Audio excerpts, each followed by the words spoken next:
1184. Dobran en Mecklembourg. L'hostie lumineuse au milieu d'un troupeau. Après avoir beaucoup souffert des invasions que firent les Danois dans la Haute-Allemagne à la fin du XIIe siècle, le monastère de Dobran voyait refleurir la discipline monastique et répandait les bienfaits de la civilisation chrétienne sur les peuples encore grossiers des bords de la Baltique. C'est à cette époque de formation religieuse qu'arriva un événement miraculeux qui seconda puissamment les travaux des moines missionnaires. À la fête de Pâques de l'année 1184, une foule nombreuse s'était rendue au couvent pour assister aux solennités saintes. Un berger du voisinage, plus ignorant qu'impie, se souciant peu de la religion qu'il ne connaissait guère, s'était cru obligé de suivre le mouvement général afin de ne pas se singulariser. Il alla, comme les autres assistants, recevoir la sainte communion de la main du prêtre, mais sans savoir ce qu'il devait faire de l'hostie.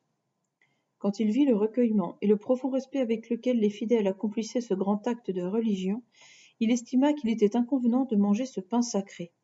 Il garda donc la sainte Eucharistie et l'emporta comme un objet d'un grand prix.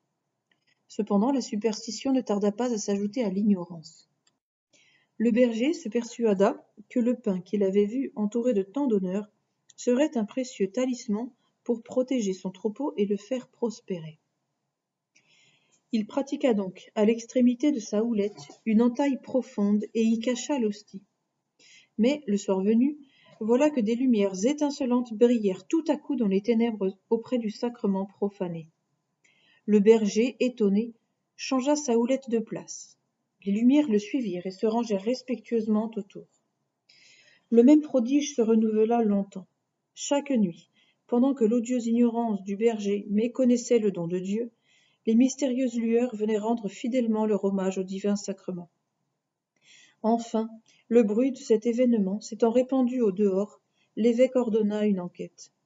Une cérémonie solennelle d'expiation eut lieu dans le village, et l'on transporta la miraculeuse hostie dans l'église du monastère. Il s'y fit dès lors un grand concours que le Dieu du sacrement se plut à récompenser par de nombreux miracles. 1190, Cologne. Le saint viatique respecté par des bêtes de somme. Un pieux chanoine de l'église Saint-Séverin à Cologne portait un jour le saint viatique à un moribond. Il s'était engagé depuis quelque temps dans un sentier étroit et escarpé qui longeait d'un côté une muraille et de l'autre était bordé par un marais rempli d'eau bourbeuse. Tout à coup, il se trouva face à face avec une troupe d'ânes chargés de blé. Impossible d'avancer, car les sacs de blé touchaient le mur, pendaient hors du sentier et barraient ainsi tout passage.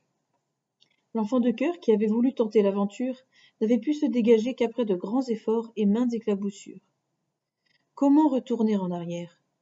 Le vieillard, peu agile, serait renversé par les bêtes de somme qui le précipiteraient dans le marais avec son précieux fardeau.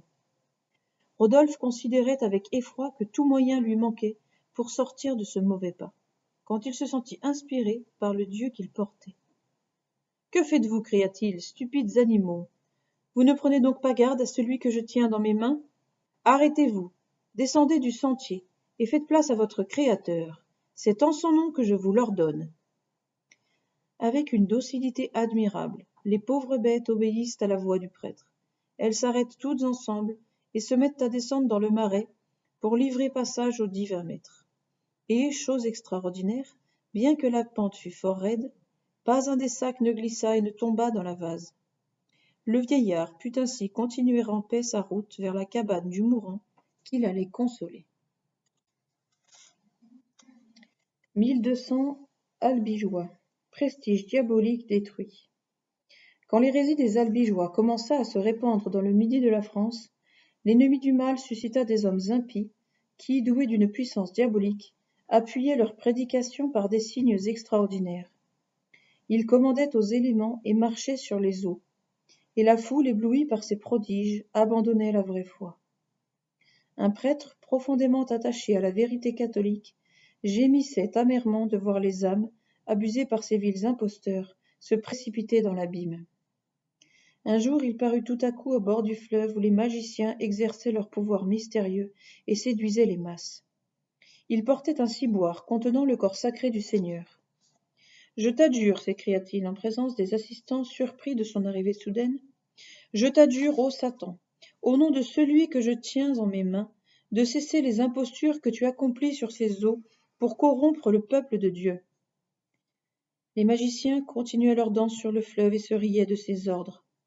Alors le prêtre, dans un mouvement de sainte indignation, lance le ciboire au sein des ondes.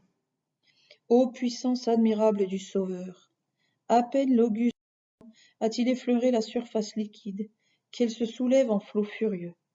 Un gouffre horrible s'en trouve au milieu du fleuve, et tous les faux prophètes y sont précipités pêle-mêle, en poussant des cris de désespoir. Mais le saint ciboire avait en même temps disparu. Aussi, tout en bénissant Dieu du prodige par lequel il avait signalé sa puissance et montré que les vrais miracles ne peuvent s'allier à de fausses doctrines, le prêtre était inconsolable de la perte du divin sacrement. Il passa la nuit dans les gémissements et les larmes. Mais le matin, quand il entra dans le sanctuaire, il retrouva sur l'autel le ciboire intact. Les anges avaient fidèlement veillé sur le corps de leur maître. Ils s'étaient empressés pour le protéger contre les flots. Et ainsi, la divine Eucharistie, après avoir déjoué les ruses de l'enfer, avait mis sa gloire à triompher de l'élément insensible qui aurait dû l'engloutir.